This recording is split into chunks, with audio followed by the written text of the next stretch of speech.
here we are on the dock at Edfu, where we're going to visit the Temple of Horus.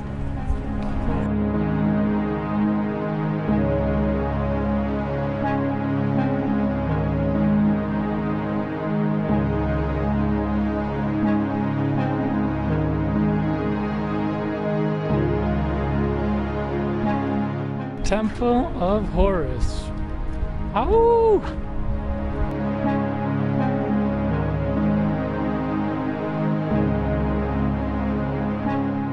So at the end of each year, the people from Horus, from Edfu here, take the sacred park of Horus, and they sailing to the north where Hathor temple is, and they spending like nights there, celebrating this sacred holy merit there.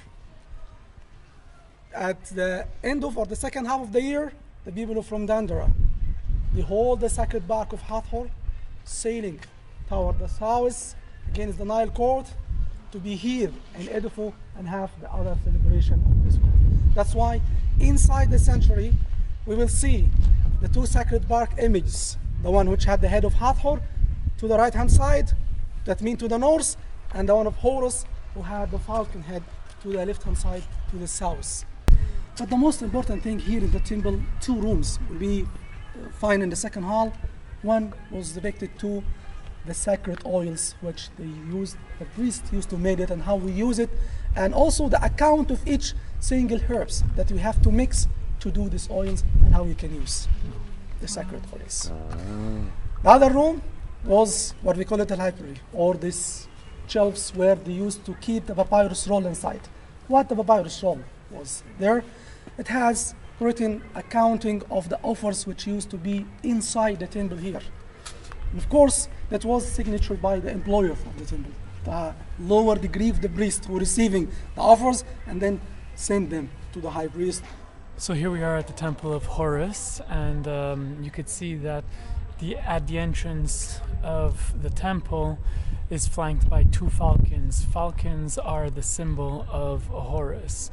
From the moment I walked into this temple, I have immediately felt the energy and the power through the headaches that I've been already experiencing. It's undeniable.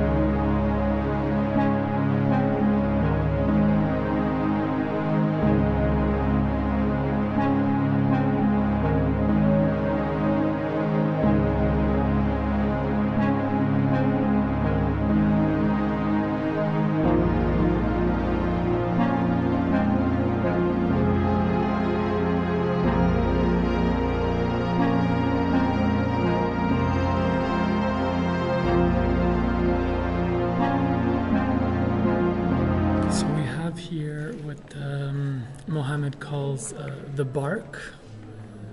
So it looks like a replica of a boat, and this was part of the marriage ceremony, or the honoring of the marriage ceremony between Hathor and Horus.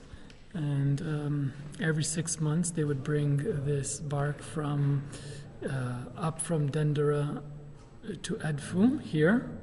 And then 6 months later, they would bring it back down from Edfu to Dendera to honor the sacred marriage between the masculine and the feminine, god and goddess, Hathor and Horus. One of the priests, when the Roman came to chisel all of the scenes, and he was responsible for this chapel of Nut to receive the offers and give the purification and the blessing for the people, for the public. He stopped at the gate for this opening gate of the chapel, and the soldiers tried to send the arrows to his chest. It was said that he had 1,150 arrows. Arrows? Yes. 1,150 arrows. Can you imagine? Who did? The priest. And he was just standing, protecting. Avoid him to be there, them to be here and start to corrupt it.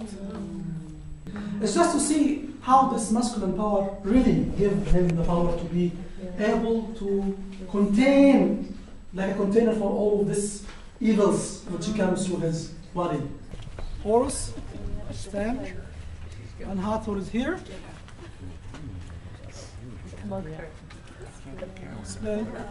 this hippo. Can you able to see that? The hippo? With a very little small scale. Yeah? And the king also step as much as they can, helping Horus on killing the symbol of evil Set. And The revenge. Yes? Is that Hathor then? Hathor. The Hathor behind her husband. It's now the marriage. This is the marriage of the feminine and masculine. To do this together. Yeah? Now he's see Oh, he's dead. upside down. So Tom Set dead. There he is. Horus stand over the back of Set, over the side after he get beat him and bring them to be. Chained up. Yeah, it's being a little bit bigger, enough that they can carry Horus on his back. This is part of the celebration. After he beat him, then represented him and an offer for the other god and goddess there. And at the end of that, he's going to use his knife. Cut the hippo. See the knife?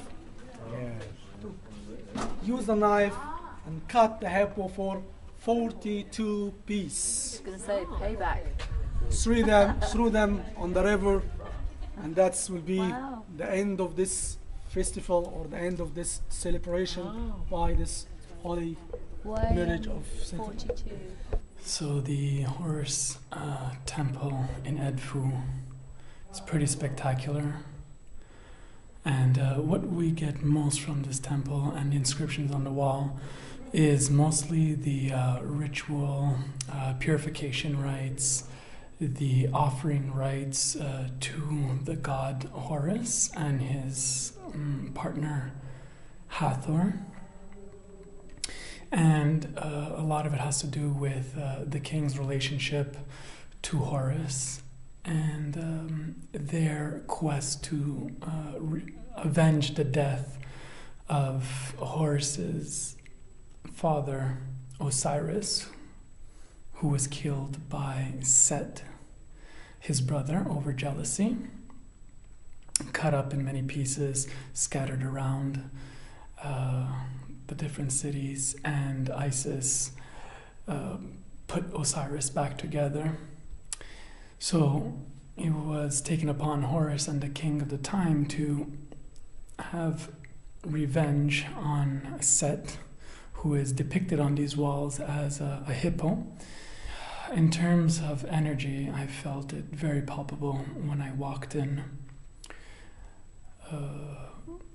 And throughout the rest of the temple, I just did a tour and I didn't feel the same intensity as when I walked in. So I guess it's the whole temple is emanating an energy that I'm growing accustomed to as I've been in it. A lot of the pictures on the walls are damaged by the Romans, who once they came into Egypt and took over, and they went from paganism to monotheism, decided to desecrate all the depictions of the gods, the power of the Roman Empire, pushing and removing all that was not in their beliefs. So, they say history is not does not give a clear depiction of what happened in those days, but only the history that is left by the victors. And that is something we could see throughout humanity and throughout the planet, that we only know the story of the victors and not necessarily the story of who was there before. Thankfully, in Egypt, these monuments and temples are so huge that the history is still in good form here with the historians, Egyptologists telling us the story. Grateful to Muhammad for sharing his great wisdom and knowledge.